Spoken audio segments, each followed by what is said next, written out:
Hey everyone, welcome to episode 1 of the Cardboard Herald's Cardboard Craftwork, or Craft Corner. I'm really not sure what we're going to title this new series yet, but that's okay. We have a purpose, and that's what we're here for today. This series is going to start with this pilot episode, and if you enjoy it, we're going to be continuing it once we get to 20 patrons on our Patreon. I'll get more into that later, but the basics are that I'm a real DIY guy. I love doing all sorts of creative stuff for my board games and really every other aspect of my life, and I would love to do a series showcasing that. So for episode 1, I wanted to start with the very basics. Organization is one of the things that almost anyone can do very cheaply with just a couple of tools in order to get your games on the table faster. Grand Austria Hotel is a game with a lot of components. It's a cool game. It's a new game in my collection that I want to make sure that we get it nice and organized, because the idea is that you want to eliminate as much setup time and inconvenience of managing different tokens during the actual game itself while playing the game. And everyone's first thing that they go to is plastic bags.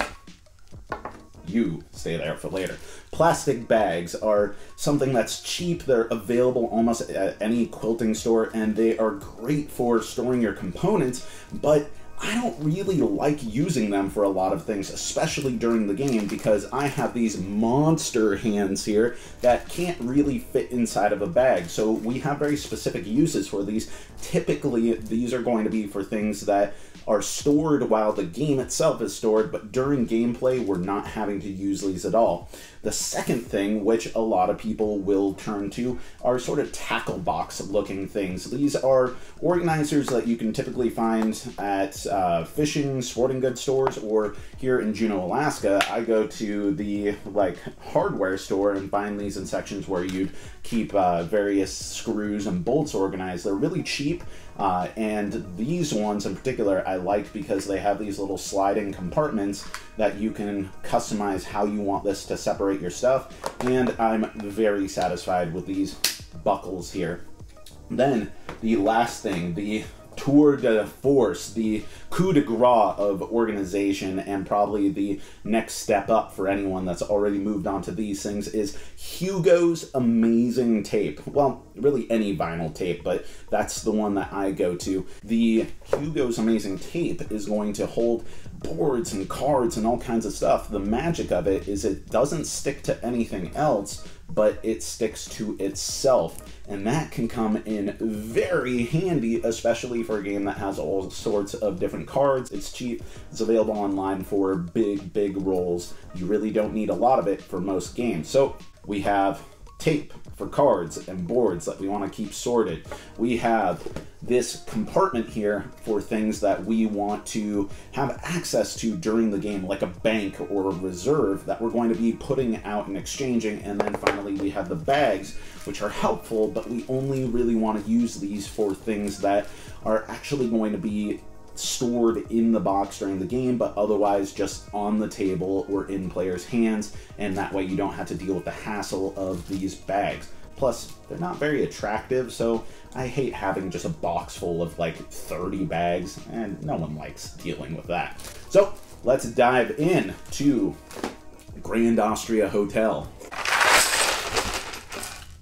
I could have been a little bit more graceful with that. So boards and rule book, these are all pretty uniform size, and they're not going to be squishy moving around in here at all. So I'm just going to throw them in the bottom of the box as kind of like a base layer of this organizational cake that we're going to make. We have all of these things here, and I'm going to start with the easiest stuff to take care of, and that's going to be cards. As with any good board game owner, the first thing I'm going to do is organize my cards to make sure that I have all of them in the correct type of card order here, and then I'm going to decide how I want to tape them up.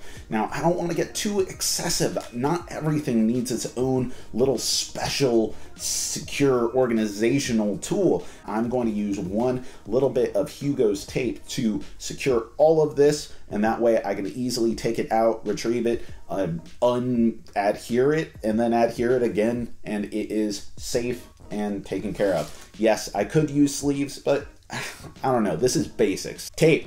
handy dandy knife. I'm going to pull out enough tape, cut said tape. I'm going to tighten it. Voila. My cards are not bending. This isn't sticking to anything else. It is nice and tight and sealed. They're not going to move around. So once again, we have our box here and we got a little component of storage done and taken care of. Tape, I think you have seen the last of your needs for the day. Now, moving on. Oh, knife. Don't want to leave the blade out on that. I think I'm going to take care of anything that can go into bags. So in this game, the dice are persistently available. They don't have some sort of reserve that you're going to need to have some available and not others. So we are going to bag those up so that way you can dump them out at the beginning of the game, and then at the end you can just seal them back up. So dice, done. I'm going to offend every board gamer out there by saying that you really don't need to have all the player tokens separated by individual color in their own unique bag. I think that's a total waste of space. I'm just going to throw them all in one bag because you can easily distribute those at the beginning of a game and then be done with it, and the rest can go back in the box, seal them back in the bag at the end. So once again, these are done. The last thing that I think I'm going to bag up here are going to be these objectives for the crown, the government, the ruler, czar. Tokens that are going to make your scoring objective bonuses and penalties types of things. They can be drawn at the beginning of the game and then thrown back into a bag, the ones that you're not using.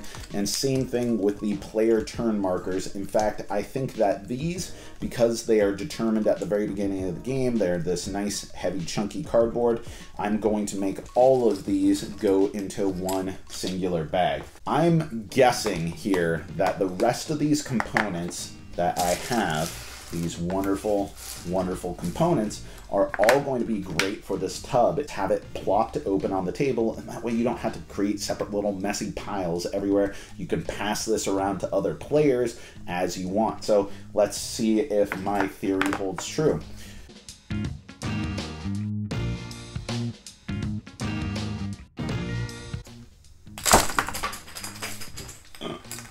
Sometimes that happens.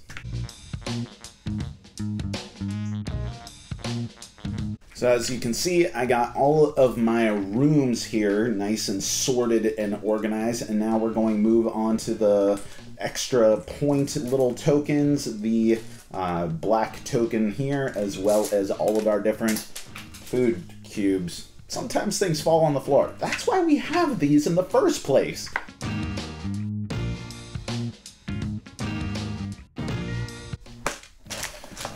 Okay, so now everything is beautifully sorted inside of this box, which you can just plunk down, and now everyone can access everything that they need conveniently, easily, and the best part is storage is secure.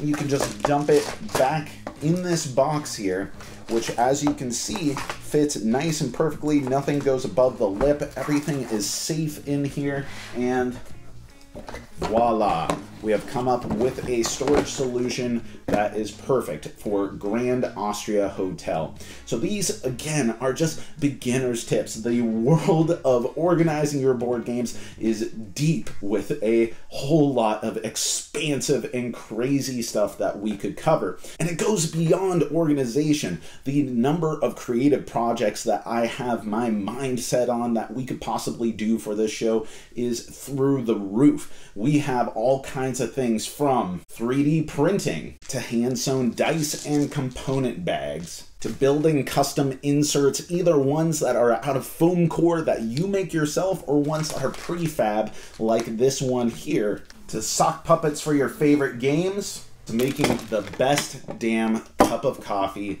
that you've ever had to drink with a board game. So if you want to help this show come to life, as well as see all kinds of crazy stuff that we want to get into as far as being crafty with your tabletop games, then please consider supporting the Cardboard Herald at the Patreon link below. We do all kinds of reviews, interviews, and recommendations across a ton of different formats. You can find all of those as well as the Patreon link at www.cardboardherald.com. cardboardherald.com. So let us know what you thought of the show in the comments below, and what you thought of Grand Austria Hotel's organizational metamorphosis here. And once again, thank you so much for watching. I've been Jack for the Cardboard Herald, and you keep on crafting. Thank you to all of the publishers who have supported the Patreon through promotional materials, and above all, thank you to all of our amazing patrons who are readers, listeners, and viewers just like you. This has been the Cardboard Herald.